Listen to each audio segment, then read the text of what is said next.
Olá, sejam muito bem-vindos ao canal Fé em Audiobook. Eu sou Dani Mendes e hoje quero convidar você à leitura de uma obra clássica da espiritualidade cristã que transmite esperança e consolo aos corações aflitos. O Caniço Ferido, escrito pelo puritano Richard Sibbes no século XVIII. Com uma linguagem pastoral e profundamente bíblica, Sibbes convida o leitor a encontrar descanso na graça divina, lembrando que Deus não despreza a fragilidade humana, mas a transforma em força pela sua presença amorosa. Então, querido ouvinte, vamos juntos à leitura de O Caniço Ferido, por Richard Sibbes, uma tradução de Wanderson Moura da Silva, gratuitamente disponibilizado no site da Monergismo. Capítulo 1 O Caniço e o Ferimento. O profeta Isaías, sendo elevado e carregado com a asa de um espírito profético, atravessa todo o tempo entre ele e o aparecimento de Jesus Cristo na carne. Vendo com o olho da profecia e com o olho da fé Cristo como presente, ele o apresenta no nome de Deus ao olho espiritual de outros nestas palavras: Eis o meu servo a quem sustenho, o meu eleito, em que a minha alma se deleita. Pus o meu espírito sobre ele. Produzirá juízo entre os gentios. Não clamará, não se exaltará, nem fará com que sua voz seja ouvida na rua. O caniço ferido não quebrará, nem apagará o pavio que fumega. Produzirá julgamento em verdade. Isaías 42, 1-3. Tais palavras são afirmadas por Mateus como já cumpridas em Cristo. Mateus 12, 18-20. Nelas são expostos, primeiro, o chamado de Cristo ao seu ofício. Segundo, a maneira pela qual ele o leva a efeito. Como Cristo é chamado? Deus o chama aqui de seu servo. Cristo era o servo de Deus no melhor serviço que já teve. Um servo escolhido e seleto, que fez e sofreu tudo por comissão do Pai. Nisso podemos ver o doce amor de Deus para conosco, em que ele reputa a obra de nossa salvação por Cristo seu maior serviço, e naquela ele porá seu amado Filho único para tal serviço. Ele bem pode ser chamado de amado, para elevar nossos pensamentos ao mais alto grau de atenção e admiração.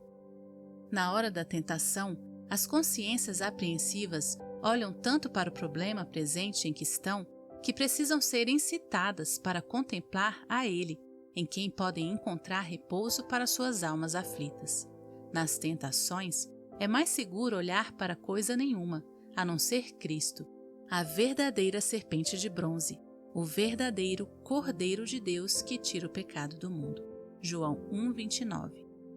Esse objeto salvífico tem uma especial influência consoladora para a alma, especialmente se olharmos atentamente não apenas para Cristo, mas para a autoridade do Pai e seu amor nele. Pois em tudo que Cristo fez e sofreu como mediador, devemos ver nele Deus reconciliando o mundo consigo. 2 Coríntios 5:19. Que apoio esse para a nossa fé, que Deus Pai, a parte ofendida por nossos pecados, seja assim agradado com a obra da redenção. E que conforto esse, que, vendo o amor de Deus repousar sobre Cristo, que tanto se apraz nele, podemos inferir que ele também se agrada conosco, se estivermos em Cristo. Pois seu amor repousa num Cristo inteiro, no Cristo místico, tanto quanto no Cristo natural, porque ele o ama e a nós com um amor. Que abracemos, portanto, Cristo e nele o amor divino, e edifiquemos nossa fé com segurança em um tal Salvador que foi provido com uma tão alta comissão. Vejamos aqui, para nosso conforto, uma doce concordância de todas as três pessoas. O Pai dá uma comissão a Cristo, o Espírito o provê e o santifica para isso, e Cristo mesmo executa o ofício de mediador. Nossa redenção está fundamentada sobre a concordância conjunta de todas as três pessoas da Trindade. como Cristo segue aquilo por que é chamado. Isso é dito aqui para ser feito com modéstia, sem fazer nenhum barulho ou levantar poeira por qualquer vinda pomposa, como os príncipes estão acostumados a fazer. Não fará ouvir a sua voz. Sua voz de fato foi ouvida, mas qual voz? Vinde a mim todos os que estáis cansados e oprimidos. Mateus 11:28. Ele clamou, mas como? Ó vós, todos os que tendes sede, vinde às águas. Isaías 55:1. E sua vinda foi tanto modesta quanto meiga, o que é posto nessas palavras: o caniço ferido não quebrará, nem apagará o pavio que fumega. Vemos, por conseguinte, qual a condição daqueles com quem ele teve que lidar: caniços feridos e pavios fumegantes. Não árvores, mas caniços, e não caniços sãos, mas feridos. A igreja é comparada a coisas fracas. Há uma pomba entre as aves, há uma videira entre as plantas, há carneiros entre as feras, há uma mulher que é o vaso mais fraco. Os filhos de Deus são canas trilhadas antes de suas conversões e com frequência também depois.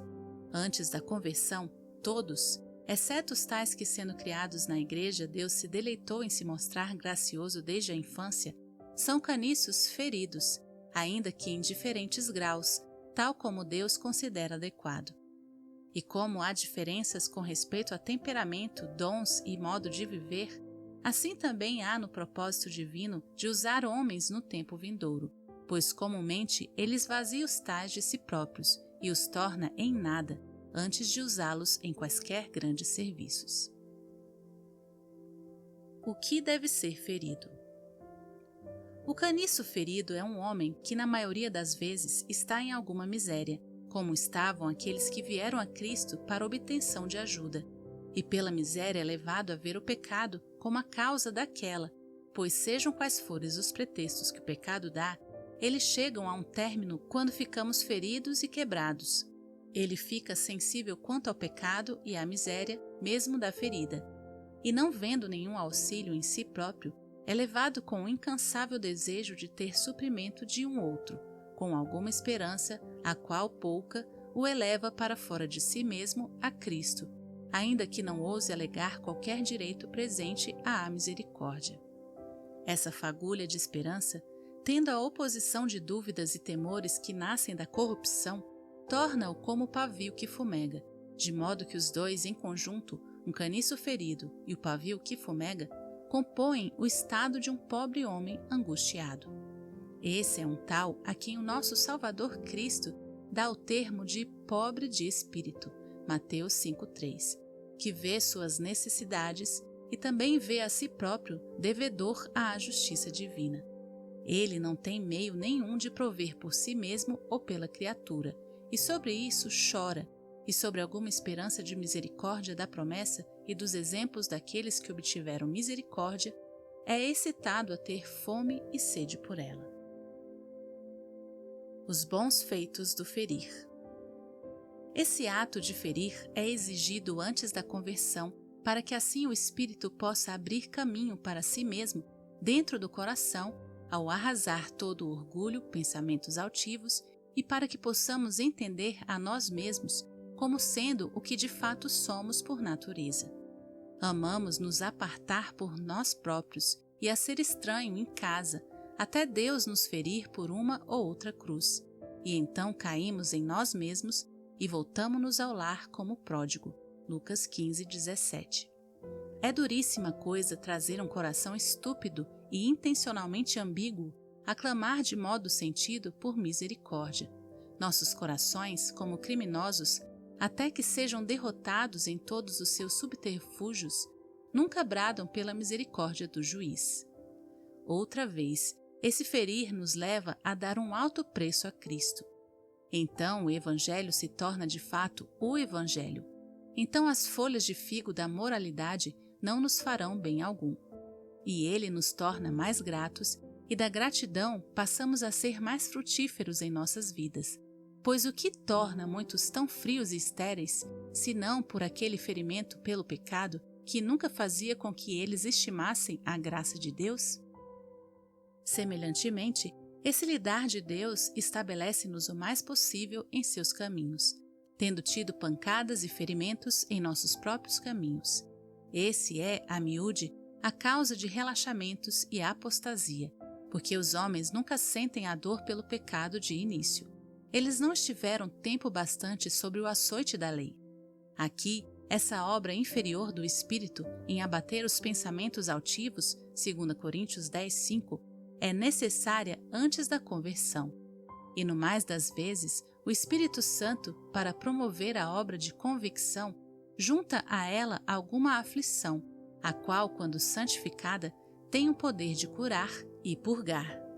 Depois da conversão, precisamos ser feridos, de modo que os caniços possam saber por si próprios que são caniços, não carvalhos.